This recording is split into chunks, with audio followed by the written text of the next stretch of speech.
Welcome back to Native Eats. Here we are in beautiful Central Florida. I'm Sarah Sloan. Today I'm doing gluten-free macaroni and cheese. This cheese sauce is so good because number one, it's easy. But number two, it tastes delicious. Number three, it's very versatile. So you can use it for just about anything. But what's number one on the list?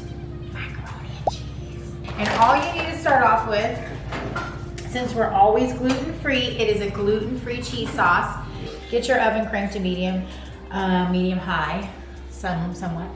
And my favorite go-to for gravies and sauces is teff flour. But the thing about the teff flour is that it's a little grainy. So then you can add tapioca flour as you do half and half. You do 1 tablespoon of this and 1 tablespoon of your tapioca flour. And then I'm gonna use today, instead of the tapioca flour, my go-to gluten-free flour that I've been pitching to you guys lately, which is the Sunset. So get that going in your pan with your 2 tablespoons of butter. And again, we're gonna use the grass-fed Gold.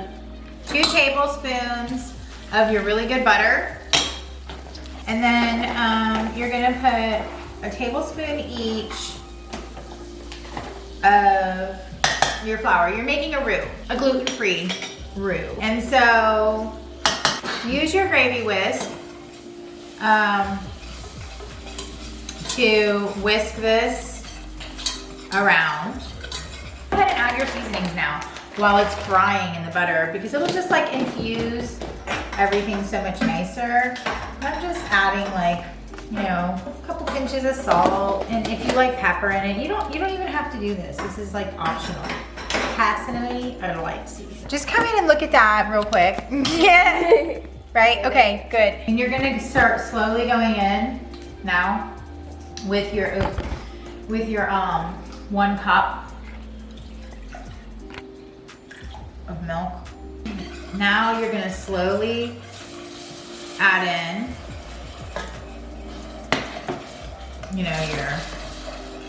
your liquid. And you gotta like be careful here. And you don't want it to get lumpy. And I'm just gonna add the 2 cups of cheese. Like, I'm gonna add this cheese, some of this Lacy Swiss. It's Finlandia, by the way, and it has no preservatives. This is the Finlandia. And so this just gives it a really good flavor. I'm gonna add this to it and stir it around on a lower heat and get it stirred around. You really want 2 cups of cheese. So I'm gonna just like eyeball this cheese for like 1.5 cups. And that looks good. And then we're just gonna stir this nice cheese sauce up a little bit. I think we should add a little milk. Because it does look really, really thick. So we're just gonna add when you have to add milk, you need to wait just a second before you stir it in to let it like sort of temper. Because now you've added cold into your roux. Let's see how that goes. I'm gonna temper the rest. Because it's really cheese saucy. It's really cheesy. Very cheesy. You can add paprika or a natto. And I guess we can get fancy today, right? Why not? You can add the saffron. I do it like this because I feel like it doesn't like rub off all the, in your hand. And you should probably do it in a bowl so you don't lose a lot of it and stuff or something. You still need a natto. So a little bit of the annatto, which we still have a little bit of the label. And then I'm gonna even add a little paprika because I like my cheese sauce to look like orangey, right? But not taste like it. And that's it, guys. This is the cheese sauce. Tis amazing, tis amazing. Let's give it a tasty-o. Burn my finger. Like you could just eat it like that. Like you could just like burn your finger. Ah! This pot is gonna boil my macaroni.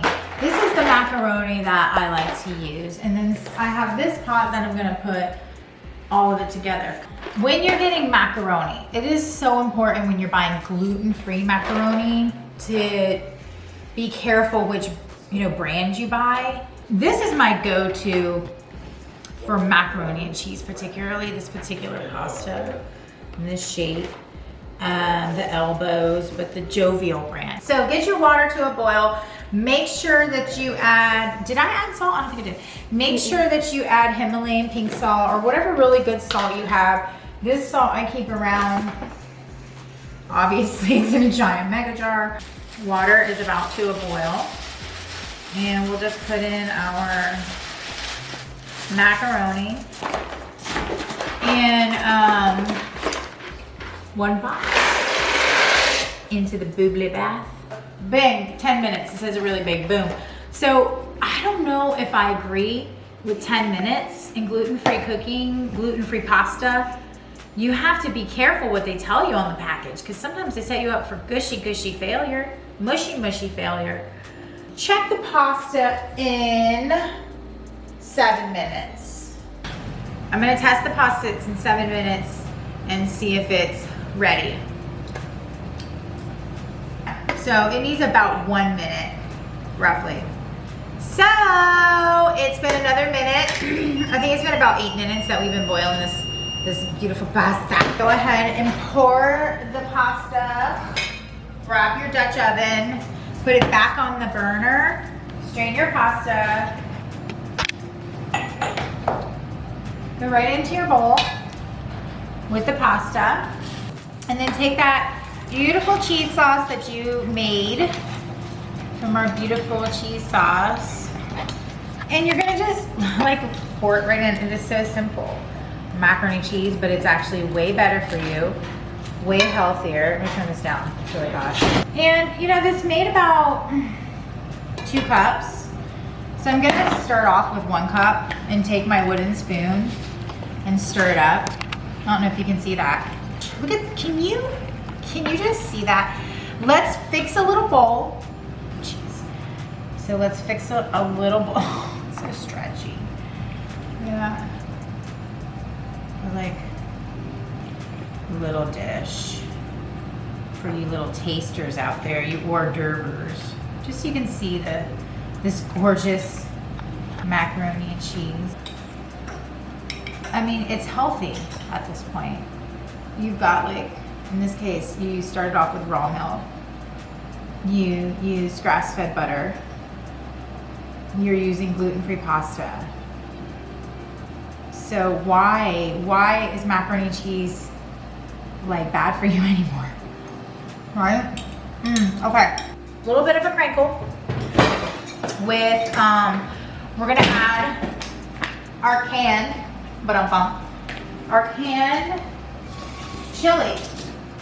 Put some chili on top if you're if you love chili.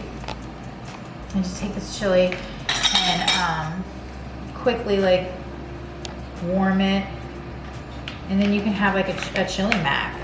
And so we're gonna take this delicious chili that we've heated up progressively. Look at that. Gorgeous. Just add right to the top. Thank you guys for coming today and watching. And I hope you enjoy gluten-free macaroni and cheese from here on out. Like us, subscribe, comment. I'm the hat monster.